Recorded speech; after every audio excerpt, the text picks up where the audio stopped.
God bless you. We're here today to talk to you just a little bit to hopefully encourage you to move on forward with what God has you doing. God have called so many of us to some very special works, and the enemy is upset about us getting it done. He's upset about us achieving what God has assigned to our hand. Today, I want to talk to you about the tank called life. I went to a restaurant, and I don't know about you, but I love fish. And one of the fish that I like is called codfish. And sometimes, depending on where you go, you can notice that the fish is not fresh, it's mushy, it's not good. And there's a reason for that. In the northeastern United States, codfish it's a real big commercial business, and there is a market for eastern cod all over the United States, especially in sections furthest removed from the northeast coastline. So they have a problem with getting it from one place to the other. The demand for codfish, it posed such a problem to the shippers at first that they froze the cod trying to get it where it had to go. They shipped the cod as they tried to move it, and the freezing method that they used, it took away much of the flavor. So they experimented with shipping the cod live in a tank of seawater, but that didn't work out. That proved to even be worse, as a matter of fact. Not only was it more expensive to ship that way, in that manner, the cod still lost their flavor and, in addition, became soft and mushy en route. Finally, somebody came on the scene and they invited an idea into the room and they started talking about it, and it seemed to solve the problem. The codfish were placed in a tank of water, and while the cod was in the water, they decided that they would put the cod's natural enemy, the catfish, into the tank with the cod. Now, from the time the cod left the East Coast until it arrived at their destination, those catfish chased the cod all over the tank. The most amazing thing was found out when it arrived where they wanted it to go.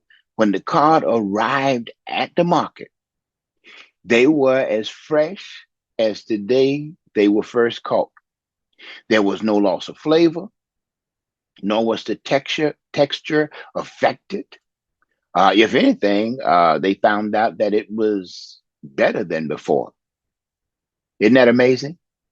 Now, each of us, we're in a tank of our own particular and inescapable circumstances.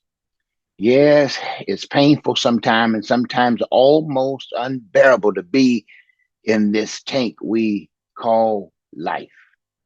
I don't know about you, but from my perspective, sometimes I feel that my tank is full, but I've come to realize that God doesn't see it that way because He loves us and wants us to be the best that we can be. So, what He did, He has made sure that there are enough God appointed catfish in our tank to bring sufficient tension to keep us alive, alert, fresh, and growing constantly. It's all a part of God's project to shape our character so that we will be more like Him. At times, you may think that you'll be eaten alive or you're losing by the predators in your tank. They scare you, they make you feel uncomfortable. But just remember, God is using those things in your midst to accomplish His will in your life. So before I close, I just like to tell you, be thankful, TANK, to have them there. Your enemy isn't always pleasant. And when they're in your tank, they can make you feel very unwanted, very unnecessary, very unneeded, but they are necessary for you to be all that God has called you to be. So be thankful, TANK. There's something to make you smile. It's not all bad. Romans 8:28 tells us, And we know that all things work together for good to those who love God, to those who are called according to his purpose. Now, if you know you've been called according to his purpose, then you have no reason to worry. You have no reason to be afraid. You have no reason to feel locked out of his special place he has prepared for you. God loves you and he set it all up, and he allowed those appointed catfish to be in your tank for a reason.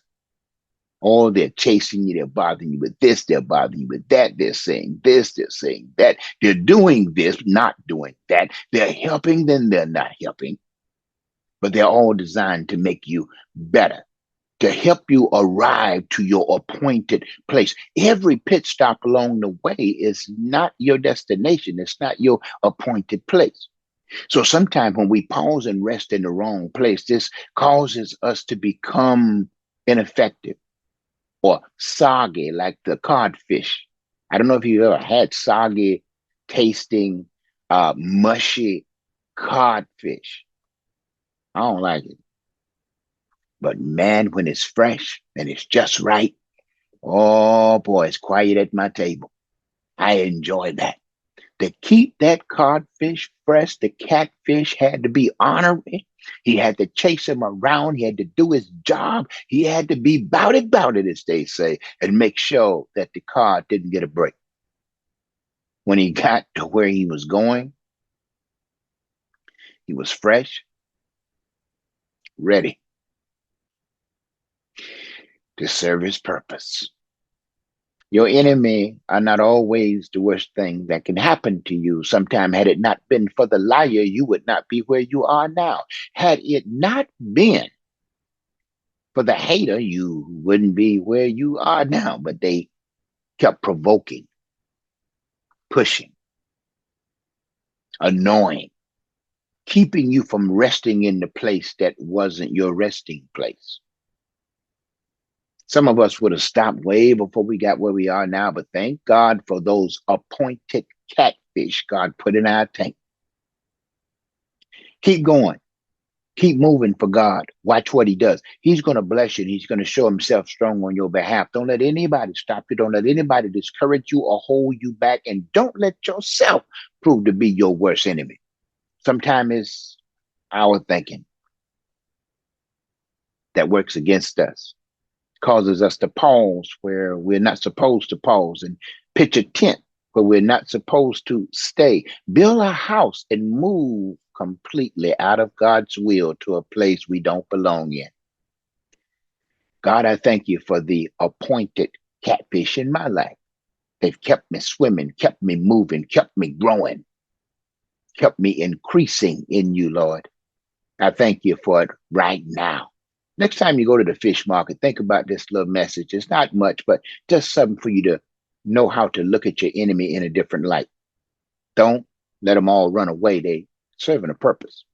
Those that are talking and lying, sometimes God hired them to do his advertising on your behalf of what he's doing in your life. Since you can't tell it, he let them tell it. And they'll run, they'll tell the bad so that God can overshadow that with the good that otherwise might not have even been noticed if the bad hadn't have been exploited, pushed to the front, lifted so high, such a bright light on it. People could tell the difference. It's kind of like going on Oprah and you see the before and after. Your testimony is a powerful thing. So the more you testify, the more you can actually enjoy your testimony. A lot of people tell it, but they don't really enjoy where the testimony has placed them. Enjoy where your testimony has brought you. Whatever you were, thank God you ain't that now. You might not be all that you want to be or all that you're going to be, but you ain't what the devil intended for you to be. You made it this far.